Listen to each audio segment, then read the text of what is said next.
Merci beaucoup. Effectivement, chrono 7 minutes pour convaincre. Donc la stimulation ischienne, c'est un sujet extrêmement novateur. Vous allez voir que c'est une forme de déclinaison du neuf dans du vieux. En effet, pourquoi la stimulation ischienne? Pourquoi stimuler via un stimulateur cardiaque ou un défibrillateur le tronc du faisceau de His pour activer les ventricules droit et gauche? Eh bien, pour trois raisons. Tout d'abord, la stimulation ventriculaire droite, vous le savez bien, génère une désynchronisation cardiaque et chez un certain nombre de patients, une cardiomyopathie de stimulation. Premier argument. Deuxième argument, la stimulation directe du tronc du faisceau de His et du Purkinje génère à l'inverse une activation physiologique des ventricules et donc des QRS fins sur le CG. Troisième élément, en présence d'un bloc de branche gauche, eh bien, on peut, via la stimulation du tronc du faisceau de His, directement normaliser le QRS et de ce fait-là, générer sur le plan clinique un intérêt dans la resynchronisation. Vous allez comprendre pourquoi un peu plus tard. La stimulation ischienne. La stimulation ischienne, la technique est une technique finalement relativement rustique et rudimentaire, ce qui d'ailleurs pose problème. Elle utilise du matériel principalement développé par la société Medtronic.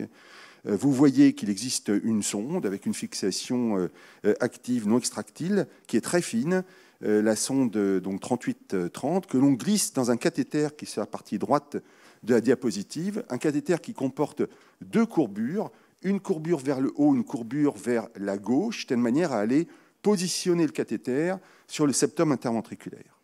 Alors sur le petit diagramme qui figure ici, on voit que le positionnement de la sonde n'est pas du tout comme à l'habitude dans le ventricule droit, mais pourrait faire penser sur quelqu'un qui ne connaît pas la technique à une sonde mise en place dans l'oreillette droite. En réalité, elle est positionnée juste à l'arrière, ou plus exactement, le plus souvent, juste à l'avant de l'anneau tricuspide, de telle manière à stimuler justement la zone ischienne. C'est une technique qui apparaît simple comme ça, qui est en fait difficile à mettre en œuvre, raison pour laquelle il existe une courbe d'apprentissage autour de 20 à 50 procédures par opérateur, avec un taux de succès qui est au mieux dans les équipes entraînées autour de 80%, et un niveau de reprise qui est autour de 6-8%, vous voyez, qui est un petit peu décalé par rapport à la stimulation conventionnelle. La stimulation ischienne, en fait, il existe deux types de stimulation ischienne. Une stimulation dite sélective, une stimulation dite non sélective. La stimulation sélective, ce n'est pas très compliqué. La stimulation sélective consiste à visser la sonde directement et exclusivement dans le tronc du faisceau de His, après l'avoir repéré via l'analyse des signaux électriques. Vous voyez ici, sur la partie basse de l'écran, un potentiel ischien, un ventriculogramme. Sur la partie haute, des complexes QRS qui sont parfaitement fins.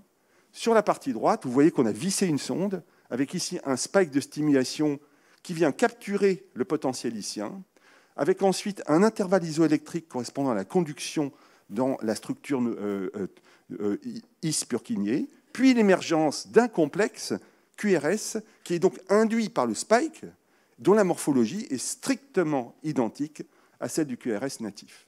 Donc, on peut stimuler le tronc du faisceau de His avec, comme je dirais, élément négatif, un seuil de stimulation qui est parfois un peu moyen, une sensibilité qui est moyenne aussi parce que les potentiels sont peu amples, et enfin, l'absence de possibilité de faire un autoseuil. À l'inverse, il existe une stimulation non sélective, qu'on pourrait imaginer comme étant un petit peu dégradée, mais qui est en fait la meilleure solution. Pourquoi ? Vous avez ici une stimulation non sélective, les QRS de départ complexes fins, le potentiel ischien ici, et puis là encore, on va stimuler le tronc du faisceau de His, mais en fait, on va stimuler le tronc du faisceau de His en ayant vissé la sonde, non pas directement dedans, mais à proximité immédiate, de telle manière que l'on va capturer du myocarde standard, et puis par propagation de l'influx, venir capturer le tronc du faisceau de His qui est immédiatement à proximité.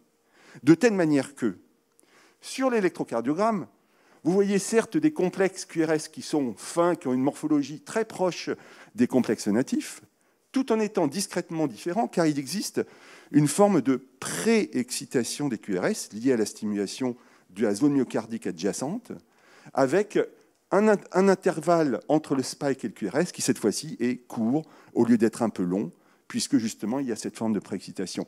L'avantage étant que, premièrement, il y a un meilleur seuil, deuxièmement, une meilleure sensibilité, possibilité d'autoseuil via le système algorithmique. Surtout, on a une activation des ventricules droit et gauche qui est quasiment similaire à la stimulation ICN sélective. Et enfin, en termes de mécanistique, une resynchronisation qui est similaire, donc en réalité, que des avantages. Quelles sont les indications? L'indication, il y a trois groupes d'indications. Premièrement, pourcentage de stimulation élevé.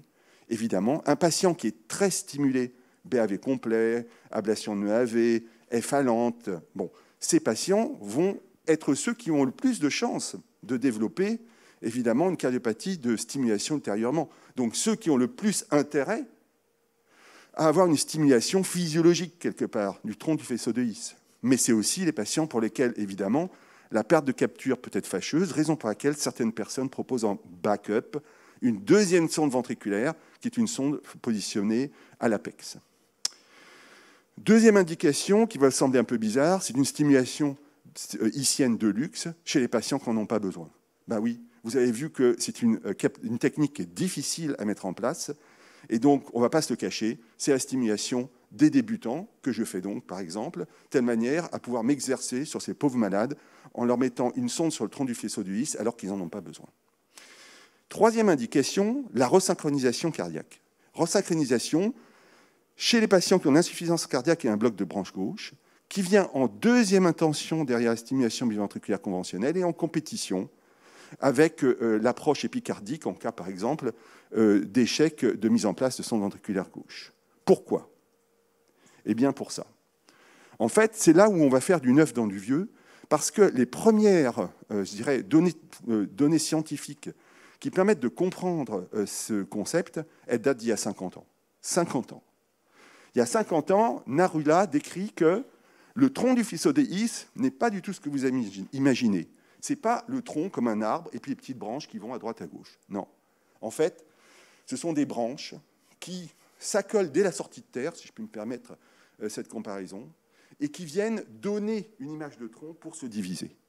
C'est comme ça qu'on a une branche gauche, une branche droite, qui sont justement l'émergence de ce tronc du faisceau de His.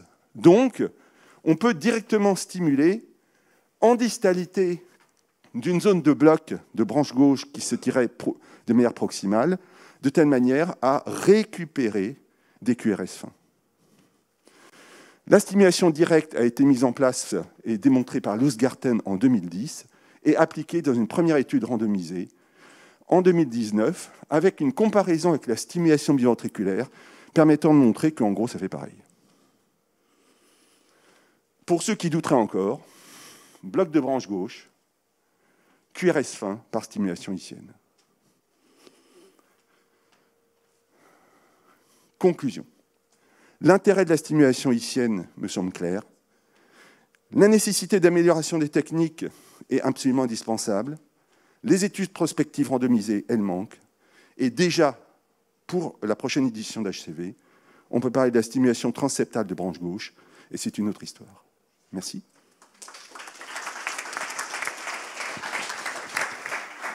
Merci beaucoup, Gilles. On va enchaîner avec Jean-Baptiste. Je pense que ça va être faut-il contrôler ou réduire sur la fibrillation auriculaire.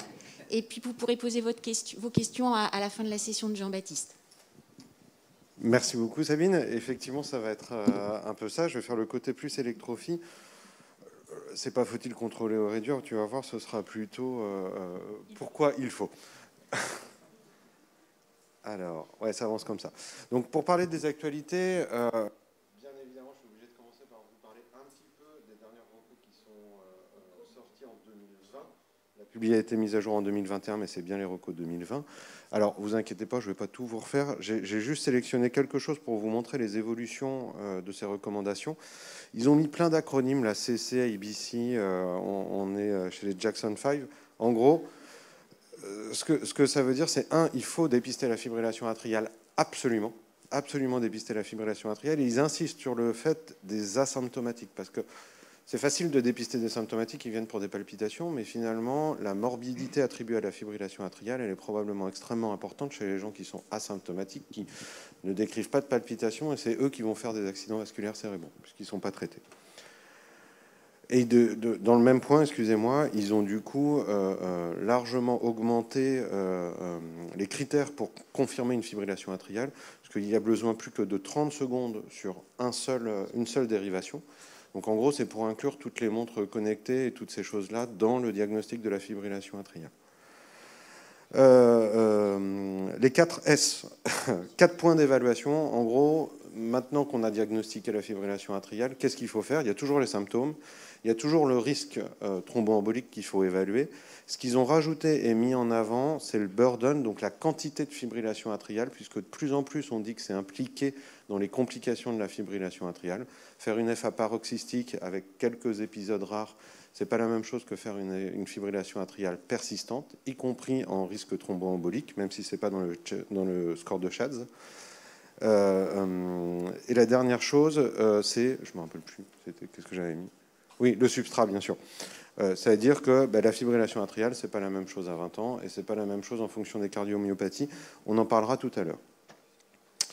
Dans ABC, donc toujours la même chose, l'anticoagulation, le rate to rhythm control, mais par contre, on insiste sur les comorbidités, une prise en charge globale des patients qui ont une fibrillation atriale, pas tant pour la fibrillation atriale, parce que l'impact n'est pas forcément majeur, mais parce que ces patients sont finalement à risque vasculaire, puisque les gens qui sont hypertendus, qui sont obèses, ils vont faire d'autres problèmes cardiovasculaires dans les suites. On enchaîne sur cette diapo pour vous dire deux choses. En gros, comment on choisit rate et rhythm control, essentiellement sur les symptômes jusqu'à présent. Ce qui change dans ces recommandations, c'est qu'on met très en avant le fait que même quand on croit qu'il n'y a pas de symptômes, ou même quand ce n'est pas très clair si les symptômes sont liés à la fibrillation atriale ou pas, il faut tenter le coup, c'est-à-dire qu'il faut cardioverser les gens, il faut les traiter par antiarythmique, et puis discuter, dire après finalement si peut-être que les symptômes étaient attribués. Donc vraiment, ils poussent pour aller au bout et aller chercher le symptôme. Dernière chose, on va venir à ce qui nous intéresse plus en tant qu'électrophysiologiste, l'ablation. L'ablation, elle est au même rang que les antiarythmiques.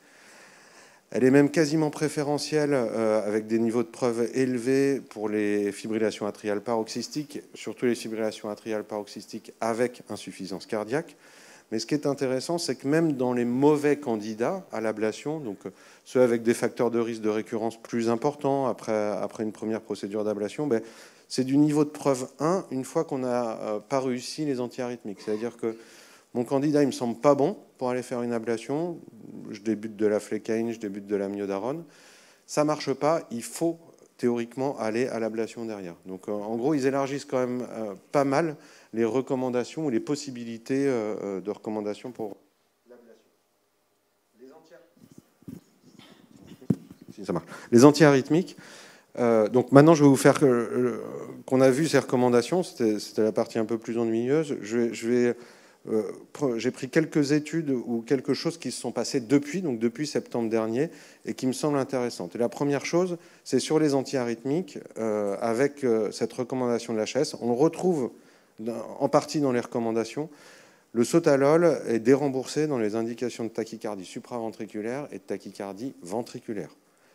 C'est déjà mis dans les recommandations dans le sens où on a sorti... Enfin, le sotalol est toujours dans les recommandations, mais on dit qu'il faut être extrêmement prudent, et effectivement, c'est énormément pro-arythmique, et ce n'est pas quelque chose de nouveau, puisque vous voyez ces vieilles études qui avaient été faites à partir d'Affirm, donc de toutes les grandes études sur la fibrillation atriale des années 90. On testait le rate control versus le rhythm control. On a regardé pour chaque médicament, et globalement, je vais revenir en arrière parce qu'autrement on ne le verra pas, globalement, on voit que le sotalol augmentait le critère combiné de mortalité et d'hospitalisation pour insuffisance cardiaque. Et ça, ce n'est pas du tout récent, hein. Donc on le sait depuis longtemps. Ce n'est pas le cas pour la myodarone, de manière un peu surprenante, étant donné le nombre de complications qu'on a avec la myodarone également. Donc le rite sinusal est bénéfique. Les traitements antiarythmiques peuvent être délétères. Vous voyez où j'en viens. J'en viens à l'ablation, bien évidemment. Deux études qui sont sorties en janvier comparant la cryoablation ou l'antiarythmique en première ligne. Donc, premier épisode de fibrillation atriale, je fais de la cryoablation ou je fais les anti-arrhythmiques. Donc c'est deux New England du début d'année qui, en gros, montrent de manière claire qu'on est beaucoup plus efficace avec l'ablation.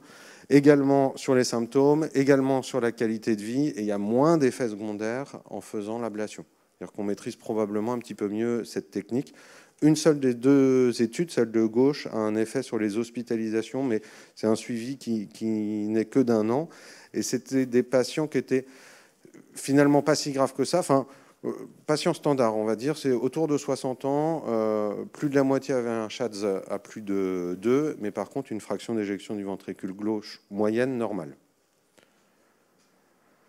Seconde étude, ISTAIF. Alors là, c'était est-ce qu'il faut qu'on fasse un traitement agressif pour contrôler le rythme en première intention ou est-ce qu'on fait un traitement usuel?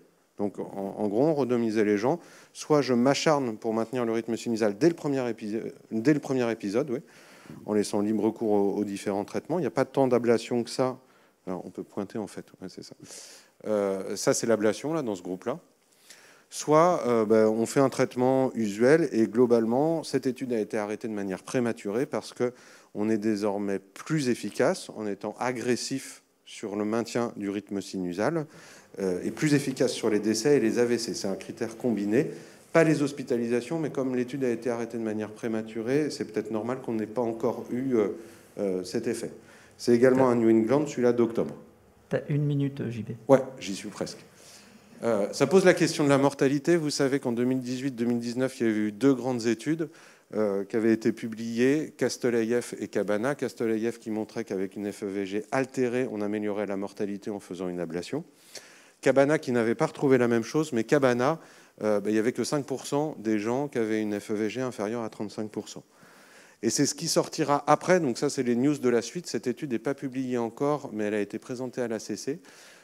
Également sur l'ablation dans l'insuffisance cardiaque. Et en fait, ils ont réussi à stratifier en fonction de la FEVG. Ça retrouve la même chose quand la FEVG est altérée. On est meilleur en faisant une ablation, y compris en mortalité. Par contre, quand la FEVG n'est pas altérée, on n'est pas mieux. Enfin, en tout cas, oui, on est identique. On n'est pas pire, mais on n'améliore pas la mortalité. Et du coup, je suis dans ma minute. En gros, ce que ça veut dire, c'est qu'actuellement, on sait qu'on est efficace en faisant une ablation chez des gens qui ont une FEVG altérée pour l'insuffisance cardiaque. On est très clairement efficace. Quand la FEVG n'est pas altérée, c'est-à-dire une insuffisance cardiaque à fraction d'éjection préservée, les CMH, tout ça, on n'a peut-être pas les bons outils pour faire ces ablations, ou en tout cas, juste les veines pulmonaires, ça ne suffit pas.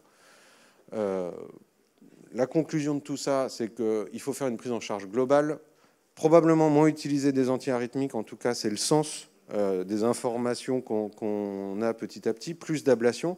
FA paroxystique persistante précoce, c'est sûr. Insuffisance cardiaque à FEVG altérée, c'est sûr. Symptômes invalidants, c'est sûr. Pour le reste, comme vous disiez, la question reste ouverte. Elle sera peut-être résolue, ça c'est une dernière étude donc du JAMA, de cette année par des nouvelles techniques d'ablation, c'est-à-dire jusqu'à présent on faisait que les veines pulmonaires, on fait d'autres choses maintenant, notamment l'alcoolisation de la veine de Marshall, et là on a retrouvé donc dans des cardiopathies persistantes, uniquement persistantes, des FEVG moins altérées, qu'on était probablement plus efficace en faisant plus, donc pas que les veines, mais en allant faire des lignes dans le cœur et en utilisant l'alcoolisation de cette veine. Je vous remercie.